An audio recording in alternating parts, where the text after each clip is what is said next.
Hey guys, in this video, we're going to go over bad phrases. There are 11 bad phrases you should just take out of your vocabulary. We're going to go over what they are, what to say instead of these bad phrases, and then what to do if and what to say if somebody says those phrases to you. So number one is, come here. Come here is vaguely threatening. It says, you haven't obeyed me, so now I'm ordering you to move when I want you to move. It's much more effective to casually approach a person and say, excuse me, but I need to chat with you for a second. If someone with no authority orders you to come here and doesn't seem to have legitimate reasons, ask why. If you don't get a satisfactory answer, you can just leave and get away from them. Number two, you wouldn't understand. No matter who this is said to, it puts the listener off. Better to say, this might be difficult to understand, or let me try to explain this.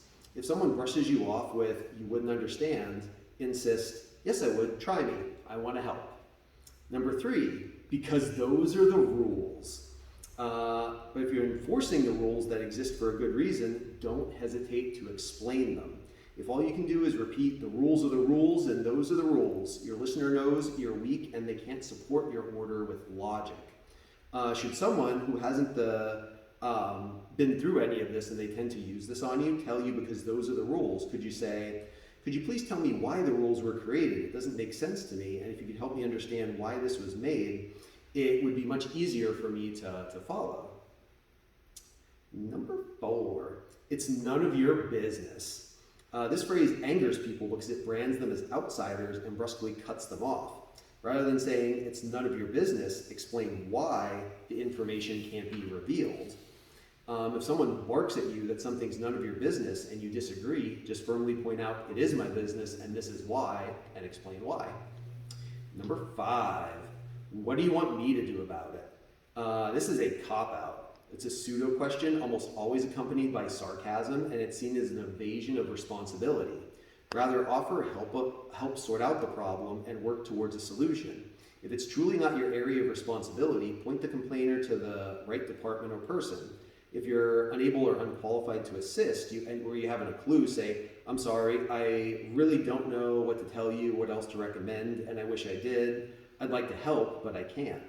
If someone asks you, what do you want me to do about it? Start by explaining, I want you to listen and help me, and then politely explain exactly how the person can help. And again, this is super important where tone and body language are going to make a big difference, especially with this one. 6, calm down.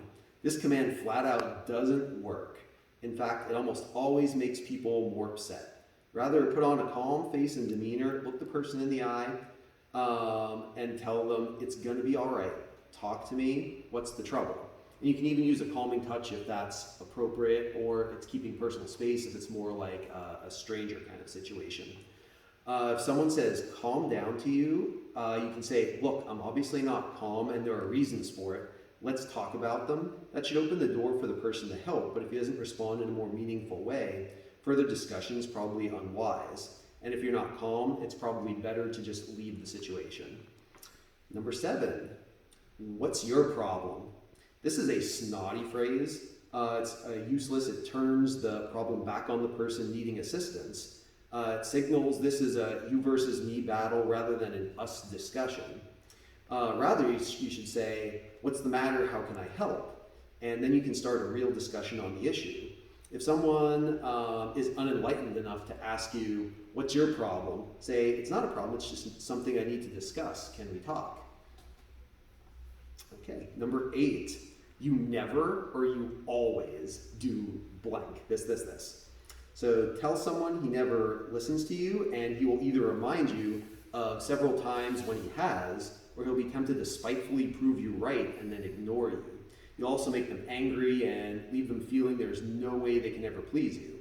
Better to turn the burden upon yourself and seek their help. When you're late without calling, it makes me feel as if you don't care about me or my schedule. That should elicit an apology or at least an explanation. If someone's using an absolute phrasing on you and you can't see their point, say, I know it seems like I never help out because often I don't, but let's talk about it. Is this the real issue or are you upset about something else? Number 9, I am not going to say this again. And you probably will say it again and again and again. This is a threat that traps you, because if you're really not going to repeat yourself, you're left with one option: action. And if you're not prepared to act, you'll lose credibility. If you need to empathize the seriousness of your words, say, it's important that you understand this, so let me say it again, and please listen carefully.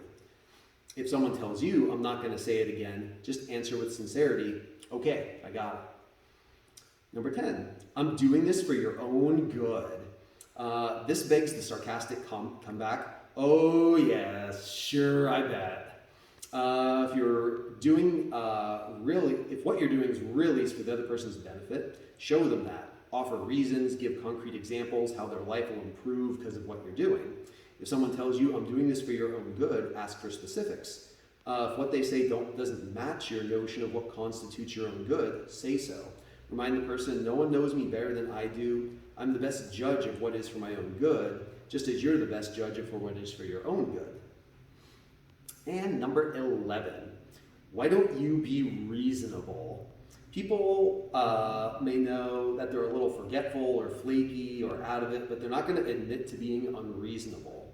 Instead, allow people to become more reasonable by being reasonable with them. Use language of reassurance, saying things that like, let me, if I understand your position, and then using paraphrasing of their own words.